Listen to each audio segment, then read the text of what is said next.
Après, c'est le minag. C'est le minag. Alors maintenant, concernant le Hei Tevet, l'histoire est la suivante, rapidement. C'est que, on fait un peu d'histoire chassidique.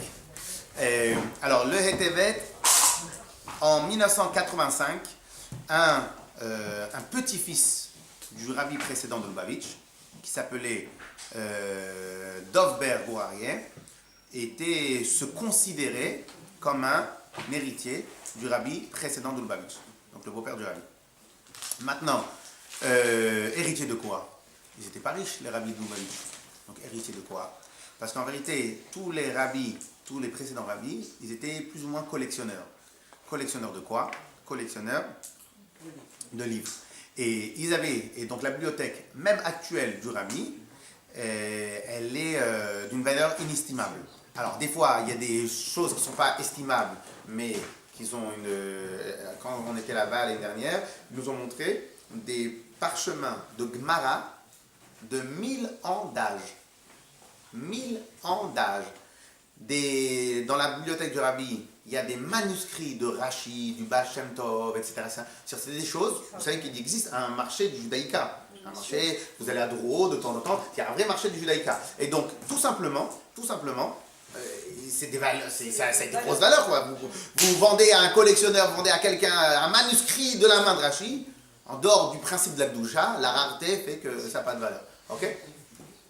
Et donc, un petit-fils du rabbi précédent, il a décidé que lui aussi, il était un héritier, et donc, il est rentré dans la bibliothèque, sûrement il avait délaissé passer, parce que bon, c'est quand même quelqu'un de très proche, et donc, il est rentré dans la bibliothèque, il a pris plusieurs cartons de livres, et il est parti, il les a ramenés chez lui, il a commencé à chercher à les vendre, il en a vendu certains, mais ils ont été récupérés, mais il a cherché à les vendre. Mais tout de suite, il ne les a pas vendus. Il a été...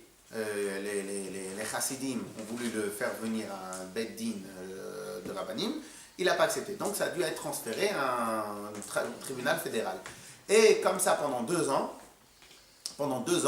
l'histoire sans cesse, l'histoire elle ne s'arrête pas. Le rabbi met la pression au chassidim qui était responsable de ça pour trouver tous les arguments devant les avocats, etc., pour récupérer les livres.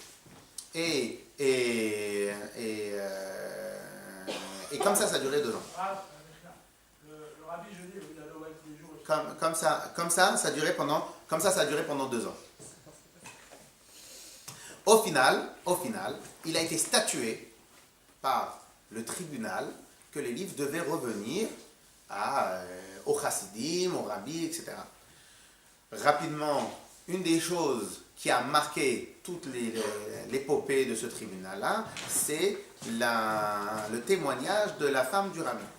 Comme elle était une héritière directe, mieux que son mari qui était le rabbi, parce que c'était la fille du rabbi précédent. Donc lorsque les juges, ils lui ont posé des questions, ils ont dit, bon, selon vous, à qui appartiennent les livres?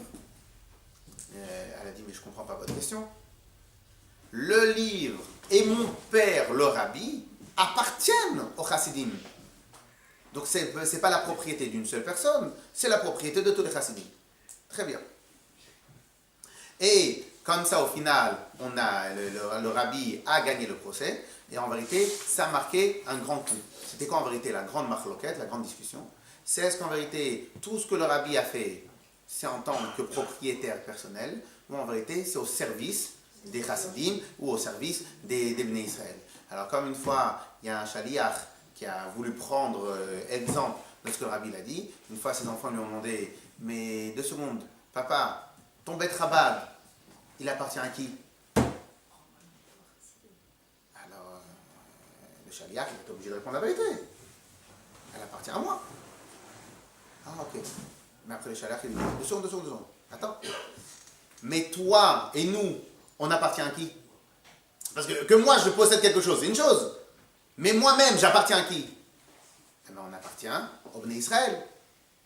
Et donc, en vérité, nous, on est responsables, donc c'est une chose. Mais on appartient à qui? On appartient nous-mêmes au Bnei Israël. Et donc, en vérité, toute la machloket qui a été entre ce monsieur-là qui a récupéré les livres et la grande discussion qu'il y a eu, et qui a été statuée par le tribunal fédéral, c'est quel est le statut du rabbi, quel est le statut de chassidim, quel est le statut de tout ce qui a été fait. Mais en vérité, le statut, c'est que ça appartient à personne, ça appartient pour les bénis Israël. Ça, c'est le premier point. Autre chose, et surtout ce qui est important maintenant pour nous, c'est qu'en vérité, les chassidim disaient que, vous savez qu'à l'époque, quand on a fait le cours sur Yutet Kislev, sur les 19 Kislev, sur le premier rabbi Lubavitch, Rabbi Shneur Zalman, elle a été emprisonnée. En vérité, on a expliqué que c'est parce que d'en haut, ils ne voulaient pas qu'on révèle tous ces secrets-là, et on verra plus tard, à combien toutes ces choses-là qu'on étudie, c'est des secrets très importants de la Torah, et on ne voulait pas qu'on dévoile tous ces secrets que n'importe qui peut venir et étudier des secrets de la couronne de la Torah. Et donc, pendant un moment, le premier Rabbi Lubavitch a été emprisonné. Pourquoi? Parce qu'un sadique n'est pas emprisonné parce qu'il fait en bas, il l'a fait. C'est parce qu'il se passe là-haut. Et en haut, il y avait un décret.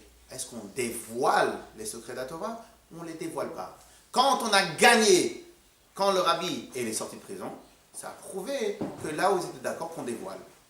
Le rabbi, 2 ans avant que commence le procès, il avait beaucoup parlé qu'il fallait rajouter dans l'étude de la Torah. Il avait demandé aux maisons d'édition Lubavitch, donc c'est Kehot, c'est ce que vous voyez ici, aux maisons d'édition Lubavitch, qu'ils fassent des pourcents en moins, qu'ils fassent des moins 15, des moins 20%, pour que les gens ils achètent.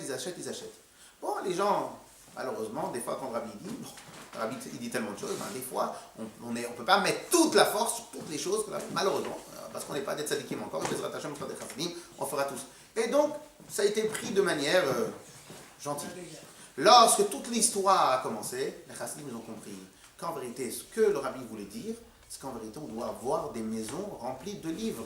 On ne doit pas dépenser beaucoup d'argent sur l'écran de télé, imaginons maintenant ce qu'on dépense en abonnement télévision pour avoir toutes les 1892 chaînes qu'il y a dans toutes les langues, alors que je comprends à peine le français.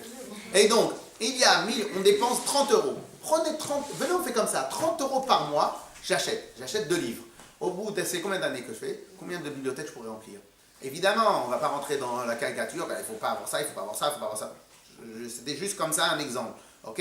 Mais au final, le rabbi, les livres, les imprimeries, ils n'ont pas été créés pour avoir les galas et les galas du Beit Lubavitch et les galas de... Ils n'ont pas été créés pour ça, les livres, les imprimeries, ils ont été créés pour servir Dieu. Mais donc en vérité, qu'est-ce que nous on doit faire? On doit avoir des maisons remplies de livres. Et peut-être qu'en vérité, ce que nous on doit envoyer comme message régulier à Kadosh Baruch Hu, c'est qu'en vérité, notre maison, ça doit être un Beit Hamikdash, notre maison, ça doit être rempli de livres de Torah, notre maison, là, à la rigueur, le téléviseur pour voir des films sur Eretz Israël, des documentaires, on le met dans les toilettes peut-être, et après en plein milieu du salon, on met un truc comme ça, voilà. Donne l'adresse et vous mettez un truc. Je peux vous assurer que votre mari le soir, les enfants, le soir ils vont s'amuser à ouvrir des livres et ils vont faire comme ça toute la journée, parce que c'est comme ça. Et même sur les voilà, il vaut mieux avoir des livres. Alors c'est exactement la même chose